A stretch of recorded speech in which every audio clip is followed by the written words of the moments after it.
Halo, selamat pagi. Kembali lagi bersama saya Nada di Tektonik, teknologi yang bisa membuat lebih kuat dan bahagia.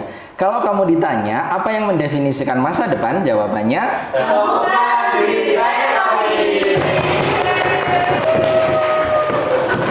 Nah, kali ini kita kedatangan sosok yang sangat inspiratif. Beliau adalah salah satu guru besar di Fakultas Teknik, tepatnya di Departemen Pendidikan Tata Boga dan Busana Universitas Negeri Malang.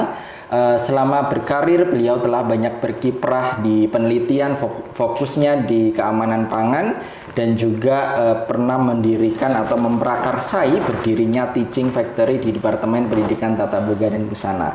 Langsung saja kita sambut, beliau adalah Profesor Dr. Rina Rifki Mariana MP. Selamat pagi. Selamat pagi. Assalamualaikum warahmatullahi wabarakatuh. Bagaimana kabarnya, Prof? Alhamdulillah sehat. Alhamdulillah. Tadi pagi mungkin ada sesuatu ini, Prof, yang dilakukan yang mengasihkan gitu untuk memulai hari ini mungkin? Rutinitas sih ya. Rutinitas. Dan setiap hari mengasihkan. Oh iya gitu ya. Jadi kita harus selalu asik. Gitu ya, betul. Oke, alhamdulillah sehat semua.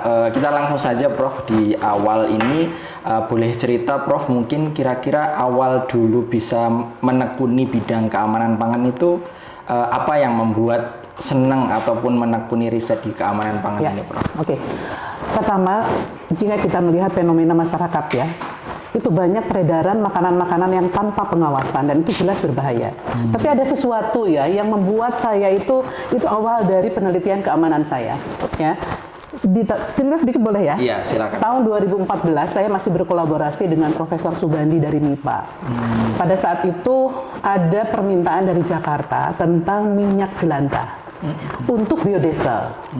Dan menurut riset mereka, bukan riset kami ya, riset mereka bahwa bahan bakar yang selama itu digunakan itu kan minyak jarak ya. Ternyata minyak jarak ini menghasilkan polutan. Sedangkan minyak goreng itu tanpa polutan. Ya, akhirnya kan keliling. Nah, kalau keliling saja kan tidak ada maknanya, maka ya untuk pencarian potensi minyak jelantah itu kami ajukan proposal ke LP2M waktu itu masih 5 juta ya penelitian dasar. Kami keliling dan teridentifikasi ada 600 pedagang ayam lalapan di Kota Malang. Dari mulai restoran dalam tanda petik sampai ke pedagang-pedagang di jalanan. Itu kan yang termasuk potensial. Termasuk Kentucky dan McD. Nah, kalau Kentucky dan McD kan mereka sudah punya SOP ya. Dari hasil keliling itu gitu ya, kita menjadi tahu bagaimana perilaku produsen ayam lalapan. Agak mengerikan. Kan begitu ya. Jelantah tadi terkait dengan minyak jelantah, bahkan ada salah satu pedagang itu yang menggunakan minyak itu sampai berwarna hitam. Kita bukan orang boga pun pasti paham bahwa ini bahaya nih. Disitulah saya berpikir nih, mulai saya melakukan riset tentang bahayanya minyak jelantah. Itu penelitian saya yang pertama. Jadi dari inspirasi dari Jakarta tadi untuk biodiesel awalnya. Betul ya. Terus kemudian ketika melihat sekeliling itu ternyata sangat mengerikan gitu sangat mengerikan, dan ternyata ya itu Malang ini tidak punya potensi untuk menghasilkan minyak jelantah. Kenapa? Karena tidak ada penghasil minyak jelantah. Minyak jelantah ini berakhir di sambal. Tidak ada yang terbuang. Jadi zero waste gitu ya. Zero waste tapi zero waste yang salah. Ya. Justru dari situlah saya mulai melakukan riset, tertarik saya mulai penelitian tentang bahaya minyak goreng jelantah. Hasilnya, kalau saya ceritakan sekarang berhenti di pertanyaan pertama. Panjangnya jelas sangat berbahaya. Sangat panjang. Kalau dalam menjalani riset di bidang keamanan pangan ini, Prof, kira-kira apa tantangan terbesar dalam fokus di bidang ini? Jadi bidang keamanan pangan itu kan perlu pemahaman yang mendalam tentang kualitas mutu pangan, tentang regulasi, tentang laboratorium, tentang mikrobiologi, terus kemudian kimia organik ya. Itu kita harus memiliki pemahaman yang mendalam. Sementara sebetulnya background pendidikan saya itu dari boga, sesuatu yang berbeda sebetulnya. Kalau boga itu kan menghasilkan makanan yang berkualitas dari sisi organoleptik, itu kan enak gitu ya. Yang enak. Nah, ini kan agak sedikit berbeda. Itu artinya bahwa saya memang perlu banyak belajar. Terus kemudian saya juga dalam setiap penelitian saya juga saya selalu berkolaborasi dengan orang-orang yang terkait ya dengan kimia organik dan seterusnya. Itu tantangan pertama. Tetapi alhamdulillah sekarang sudah bisa terlewati. Terus yang kedua fasilitas. Ya. Nah, fasilitasnya jelas ya, apalagi kalau kita kaitkan di mana di jurusan kita ya, itu minim. Jadi saya sampai ke UNER, sampai ke termasuk kedokteran Brawijaya dan seterusnya, tapi itu justru mengasihkan. Ya, khususnya di sinilah di lab kita ya, kimia dan mikrobiologi. Yang ketiga itu pada saat kita melakukan jejaring gitu ya, jejaring berkolaborasi dengan industri, dengan komunitas-komunitas, dengan akademisi, karena tidak semua menganggap bahwa keamanan pangan itu urgent. Oke, itu tantangannya. Tetapi mengasihkan, kok semuanya mengasihkan. Jadi dari tantangan yang dihadapi itu ketika dijalani dengan santai, dijalani dengan baik, itu akan justru berubah menjadi asik dan juga lebih tertarik untuk mendalami gitu ya, Prof. Betul. Dan memang saat ini itu kan keamanan pangan itu tidak menjadi perhatian banyak orang. Justru itu kan sebenarnya yang sangat urgent gitu ya, Prof. Betul. Jadi orang berpikirnya itu bagaimana makanan yang sehat ya, protein nabati, protein hewani, karbohidrat segala macam. Lupa kadang-kadang ya bahwa ayam yang saya teliti tadi itu kan sebetulnya sumber protein ya. Tetapi kalau salah pengolahan maka berubah menjadi makanan yang beracun, kan begitu. Ya, betul. Itu. Mungkin kalau kontaminasi yang sifatnya kimia gitu tidak langsung dirasakan. Betul, itu jangka panjang. Itu betul. Harusnya menjadi perhatian kita semua ya. Betul. Oke, kemarin saya sempat melihat Prof di halaman LP2M dan juga di profil Prof Rina. Ini ada sekitar 79 penelitian dan juga pengabdian yang telah dilakukan selama ini. Nah, kira-kira bagaimana Prof strategi untuk mendapatkan dan juga mengelola sebanyak itu penelitian dan pengabdian di tengah kesibukan mengajar dan lain sebagainya? Baik, kalau dilihat atau dibandingkan dengan masa kerja saya itu kecil sebetulnya. Sedikit ya. Karena saya masukkan 1988, belum musim tuh yang namanya Scopus penelitian. Tuntutannya tidak sama dengan zaman sekarang. Terus terang saja, saya mulai intensif melakukan riset itu mulai tahun 2014 sebetulnya. Kan sudah sekian lama saya bekerja di sini. Karena tuntutannya memang berbeda, kan begitu. Jadi dulu tidak ada harus publikasi segala macam tidak ada gitu loh ya. Justru saya merasa pada saat itu di usia saya yang sekian, masa kerja saya yang sudah begitu lama begitu ya, masanya saya bekerja dengan anak muda kan begitu. Nah, setelah saya menekuni itu, saya bikin proposal, baca-baca jurnal segala macam begitu. Disitulah ada ketertarikan. Jadi ini sesuatu yang mengasihkan. Jadi bukan sesuatu yang di samping memang ini adalah tanggung jawab ya, tanggung jawab kita sebagai dosen menjalankan tridharma perguruan tinggi. Andai kata kita tidak melakukan itu artinya kan menjadi saya tidak enjoy. Betul. Kita merasa nggak nyaman ya, ini dosen tapi kok kan gitu. Tidak melakukan tugasnya. Tidak melakukan tugasnya dengan baiknya. Terus kita ini ternyata kok mengasihkannya. Itu aja sih, bermula dari asik dan tanggung jawab. Sehingga ya kita berlomba-lomba untuk mendapatkan itu dan memanage dengan baik ya. Betul. Oke, dari sekian banyak nih Prof yang telah didapatkan dan dilakukan di khususnya di keamanan pangan ini, kira-kira apakah ada proyek yang paling berkesan menurut Prof Rina? Iya, saya selama 2014 ya kira-kira sampai 2021 itu fokus penelitian saya itu sebetulnya keamanan di sektor informal ya. Seperti pedagang kaki lima dan seterusnya, karena bagaimanapun harus kita akui bahwa yang namanya perhatian ya pemerintah sepertinya termarginalisasi dan dalam data statistik gitu ya, keracunan pangan segala macam itu memang penyebab utamanya itu adalah sektor informal. Perhatiannya kan kurang di situ itu karena pedagang kaki lima gitu ya, nggak diperhatikan gitu. Sebenarnya di negara berkembang kita tahu bahwa pedagang kaki lima dan seterusnya itu menjadi ini pertama gitu loh. Ya, untuk negara berkembang seperti India dan seterusnya ya, bukan restoran-restoran besar kan. Kalau untuk industri pangannya sendiri kan tidak ada masalah karena di situ ada SOP. Begitu berat resikonya jika mereka melakukan kesalahan, maka resikonya itu adalah penarikan dari peredaran produk kan itu berat. Nah, kalau yang ini tidak ada yang mengontrol. Tidak ada yang mengontrol. Nah, di situ saya merasa ingin menjadi bagian dari solusi. Karena penelitian keamanan pangan itu bukan hanya sekedar kemampuan teknis, tetapi di dalam itu ada misi masyarakat ya. Ini kita bisa membantu gitu loh ya, untuk mempertahankan kesehatan masyarakat secara umum. Tetapi terus terang saja Mas, sekarang saya sudah agak sedikit beralih ya. Itu lebih ke makanan fungsional. Jadi makanan fungsional itu bukan hanya sekedar sekedar menyiapkan makanan yang aman, tetapi juga makanan yang menyehatkan, seperti misalnya prebiotik, probiotik, atau makanan-makanan yang mengandung antioksidan dengan mengkolaborasikan dengan bahan baku di bahan lokal, itu juga ternyata mengasihkan. Nah, kalau ditanya mana yang paling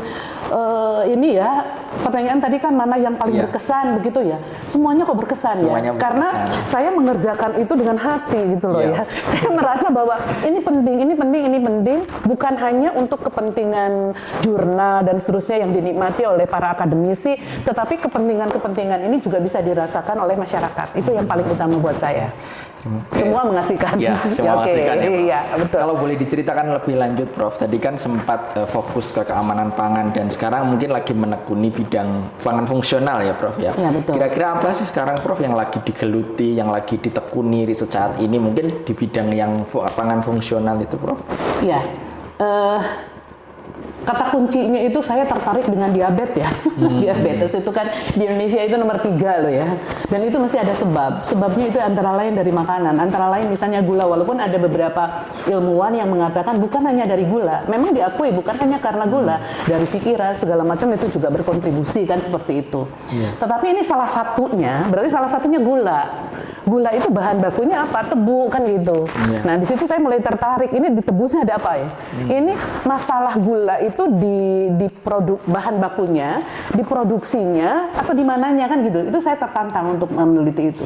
Pada saat saya mulai meneliti tentang tebu gitu, ternyata luar biasa. Dia kandungan antioksidannya tinggi. Dia memiliki krom 3 yang justru bisa menekan insulin. Oh, jadi ketika sebenarnya tebu itu sendiri dia sudah punya obatnya gitu ya. Obat. Penawar gitu.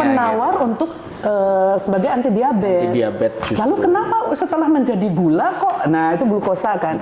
Ternyata pada saat kristalisasi itu semua komponen-komponen itu hilang begitu. Mungkin karena pemanasan semuanya gitu. Ya. Karena kan kita tahu secara keilmuan kan kalau antioksidan segala macam tuh perlu ada pengaturan suhu dan seterusnya gitu ya. Nah disitulah saya mulai berkiprah. Saya pikir kemarin setahun 2 tahun, ternyata sekarang sudah sampai tahun keempat itu masih terus berlanjut. Karena saya pikir hasil riset ini kita harus mengintegrasikan bukan hanya sekedar keilmuan ya sekali lagi, tetapi mengintegrasikan sampai ke nilai jual segala macam, bagaimana agar riset kita itu sekali lagi bisa dinikmati oleh masyarakat. Oke.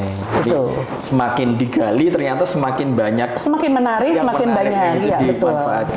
Menarik sekali ini teman-teman. Iya. Jadi ternyata di dalam tebu itu malah dia mengandung sesuatu yang menjadi obat diabetes. Gitu. Jadi kalau mengkonsumsi tebu niranya itu tidak berbahaya ya, Prof? Gitu ya, sangat tidak berbahaya, bahkan dianjurkan. Ya betul. Walaupun dia masih ada gulanya, pasti ada lah ya. Tetapi kan beda ya, gula dalam buah dan gula dalam.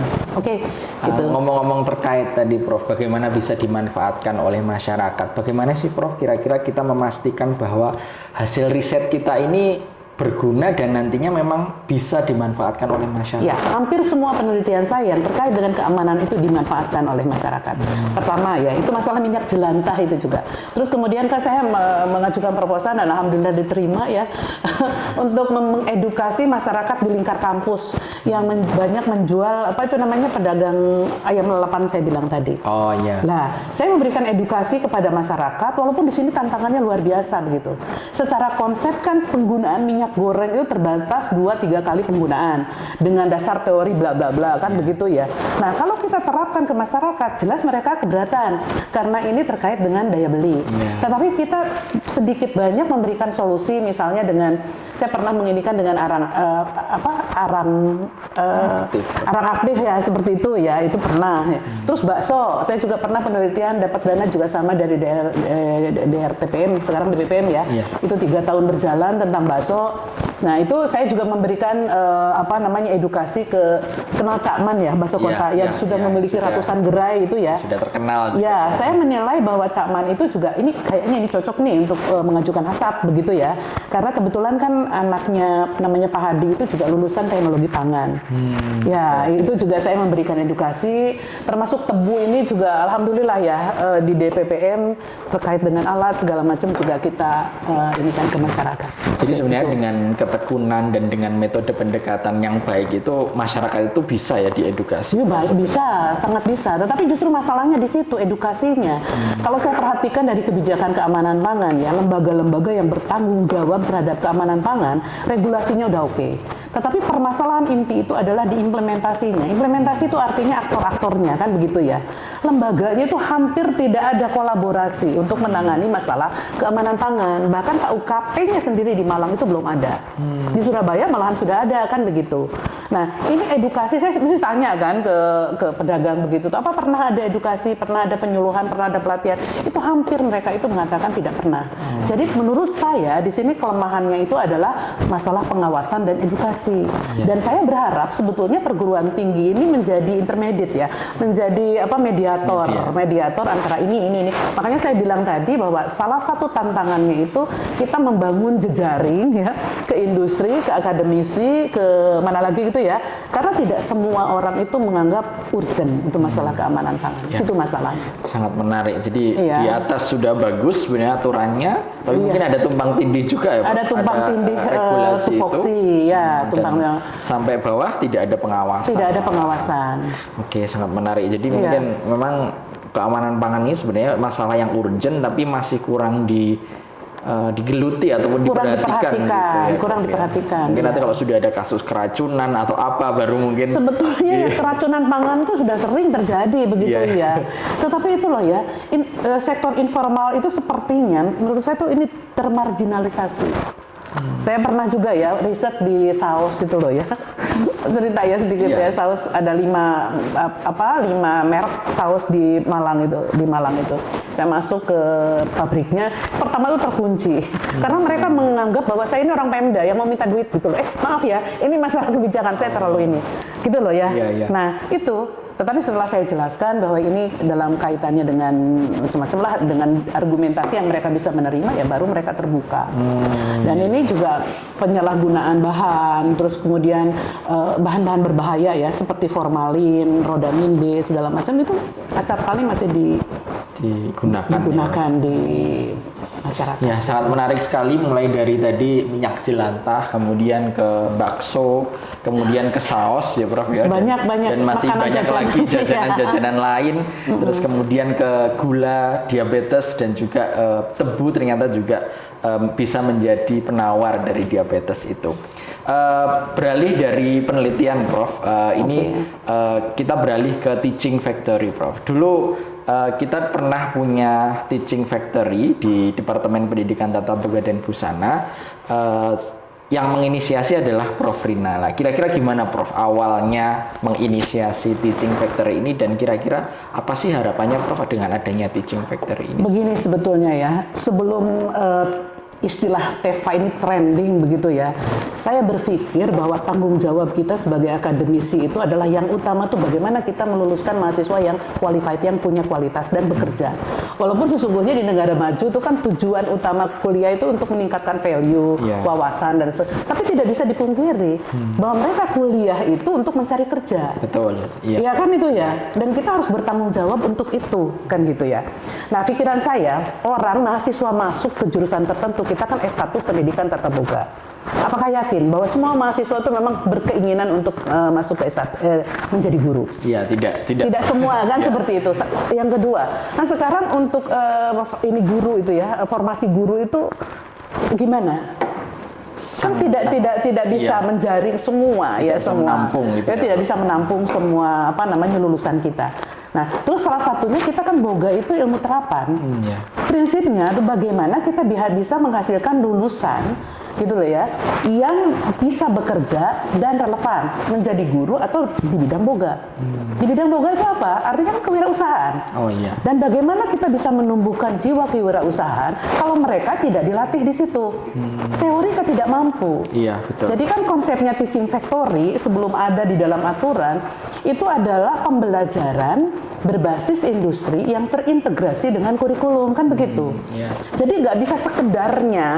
Jadi banyak orang yang berpikir bahwa teaching vektora itu adalah unit produksi, itu salah besar. Harus mampu memberikan pembelajaran, menumbuhkan jiwa wirausaha dengan dia bekerja di lapangan sesuai dengan standar industri, kan begitu konsepnya. Jadi para mahasiswa bisa merasakan Betul, industri gitu ya. betul. Jadi tahun 2004 mulainya itu ada permintaan dari Dikmenjur saat itu, ya. Jadi untuk menyiapkan, jadi maksudnya tuh gini ya, kita merekrut dari pemenang-pemenang LKS saat itu mulainya ya, pemenang-pemenang LKS di Indonesia gitu ya, dilatih sesuai dengan programnya Dikmenjur untuk dikembalikan ke sekolahnya menjadi manajer di teaching factory di sekolahnya masing-masing. Oh iya. Jadi kurikulumnya sendiri juga kita atur sedemikian rupa. Nah dari itu, masa yang ini aja yang kita kelola. Reguler pun dong, kan begitu ya. Iya, iya. Akhirnya kita waktu itu sempat punya 5 loh mas. Punya 5 tempat begitu ya. Dan alhamdulillah gitu loh ya, setelah kita evaluasi itu sangat bermakna. Faktanya banyak mahasiswa itu yang memang justru tertarik dengan wirausaha itu. Kan tidak salah. Iya, betul. Iya, Amerika menjadi adik kuasa itu justru karena Banyak yang berwirausaha. nah, wirausaha produk pendidikan. Ya. Gitu. Sebetulnya gitu sih. Saya berharapnya ya teaching factory itu di semua tempat, termasuk di Fakultas Teknik, gitu. Saya berharapnya begitu. Bukan hanya sekedar sekali lagi unit produksi yang menghasilkan uang, tetapi untuk menumbuhkan jiwa wirausaha untuk mahasiswa. Jadi Gitu. mahasiswa itu bisa merasakan bagaimana di industri menumbuhkan jiwa wirausaha Iya, dan nantinya betul. setelah lulus dengan harapan mereka bisa membuka wirausaha itu ya. Harapannya begitu, selain menjadi guru. Iya, betul. Guru itu Karena- kan kita dalam tanda petik ya. Iya. Coba tanya coba anak-anak itu siapa yang usungnya yang jadi guru? Ya kan? Ya, Kita satu tidak bisa kelas itu memaksa paling kelas. cuman berapa yang jadi Nah ya. itu tanggung jawab berat loh kita itu melahirkan anak-anak yang tidak bekerja itu. Iya, Dan itu sih ini sebenarnya. dalam pengembangan TEVA itu tentunya kan ada tantangan ya Prof. Kira-kira dulu ketika mengembangkan TEVA itu tantangan terbesarnya apa Prof? Semua tuh pasti ada tantangan ya, tetapi saya selalu menganggap bahwa tantangan itu peluang ya. Nggak tahu ya, saya tuh malah doyan. Saya suka dengan tantangan gitu. Kalau saya masuk ke satu tempat tidak ada tantangan tuh kayaknya tidak ini ya. Tidak asik. Tidak asik gitu. Justru asik itu pada saat kita menembas tantangan. Itu kan sesuatu yang baru. Belum ada fasilitas, dana masih belum jelas gitu ya. Kurikulum juga kan Iya. oh ya harus berbeda dengan yang lain dan seterusnya. Itu kan merupakan tantangan tersendiri. Tetapi alhamdulillah itu semuanya bisa dilaksanakan dengan baik walaupun saya agak sedikit menyesal sekarang hilang gitu loh. Oh, iya. Tapi gimana lagi kan Iya. gitu ya. Jadi Iya. dari awal tuh memang harus ya babat alas itu ya Babat Prof, alas. istilahnya kita. Karena babat alas itu ya pasti di situ banyak tantangannya. Menarik sekali dari pengembangan TEVA ini ya, semoga ya Prof nanti ke depan mungkin kita bisa hidupkan kembali untuk TEVA khususnya di departemen kita pendidikan tata boga dan busana. Dan terakhir Prof, pesan untuk mahasiswa generasi muda ataupun peneliti muda agar mereka bisa termotivasi untuk produktif dan bisa membuat kontribusi yang nyata untuk kampus Indonesia bahkan masyarakat seperti apa Prof kira-kira? Oke ya, ini khusus dulu ya untuk mahasiswa dan peneliti muda di bidang pangan ya, di bidang pangan. Jadi sekali lagi jangan sepelekan, jangan anggap remeh itu yang namanya masalah keamanan pangan, kan gitu. Setiap ada riset, pemikiran, ide segala macam itu adalah merupakan investasi untuk menyelamatkan anak-anak bangsa ini dari sakit, kan begitu. Karena sekali lagi bahwa yang namanya keamanan pangan itu bukan hanya sekedar kemampuan teknis, tetapi juga ada misi kemasyarakatan. Jadi belajarlah terus, lakukan kolaborasi, dan yang paling penting itu berani keluar dari zona nyaman. Ya, walaupun banyak tantangannya, walaupun banyak hambatannya, tantangan adalah peluang kita untuk bisa bekerja dengan baik. Jadi harus keluar dari zona nyaman untuk bisa banyak berkontribusi. Betul. Wah, luar biasa sekali obrolan kita hari ini. Banyak insight, inspirasi, semangat, motivasi untuk kita semua. Terima kasih banyak Prof atas kesediaannya hadir dan berbincang dengan kita di tengah kesibukan beliau dengan segala kesibukannya. Untuk para pendengar Tektonik, teruslah bahwa masa depan bukannya tentang teknologi canggih, tapi tentang bagaimana memastikan setiap orang bisa hidup lebih sehat dan bahagia melalui pangan yang aman tentunya.